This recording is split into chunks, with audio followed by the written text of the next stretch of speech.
পরীক্ষা শেষের 70 দিনের মাথায় ফল ঘোষণা করবে মধ্যশিক্ষা পর্ষদ। 22 ফেব্রুয়ারি শেষ হয়েছিল মাধ্যমিক পরীক্ষা। আজ 3 মে 2025 তোমাদের হাই মাদ্রাসার আলিম এবং ফাজিল বোর্ডের রেজাল্ট বেরোবে। বেলা 12টার পর থেকে তোমরা বিভিন্ন ওয়েবসাইটে নিজেদের রেজাল্ট চেক করতে পারবে। তো কিভাবে তোমরা হাই মাদ্রাসা, আলিম এবং ফাজিল বোর্ডের রেজাল্ট দেখবে আজকের এই ভিডিওতে ডিটেইলসে আলোচনা করব। প্রথম থেকে শেষ অবধি দেখার জন্য বলবো। চ্যানেলে নতুন হয়ে থাকলে এই ধরনের বিভিন্ন আপডেটস এবং পরীক্ষার পর তোমাদের বিভিন্ন স্কলারশিপের আপডেট পাওয়ার জন্য অবশ্যই চ্যানেলটিকে সাবস্ক্রাইব করে রেখো। তো সর্বপ্রথম তোমাদের রেজাল্ট দেখার জন্য গুগল ওয়েব ব্রাউজারে চলে যেতে হবে। তারপর তোমরা সার্চ করবে wbresult.shiksha। এই ওয়েবসাইটে যাওয়ার পর তোমরা এখানে এরকম একটি ইন্টারফেস দেখতে পাবে। দেখতেই পাচ্ছ West Bengal board of result 2025।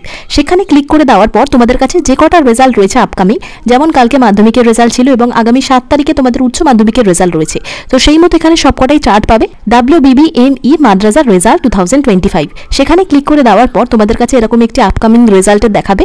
দেখতেই পাচ্ছ result on May 3, 2025 at 12 noon, অর্থাৎ বেলা 12টার পর তোমরা তোমাদের রেজাল্ট এখানে চেক করতে পারবে।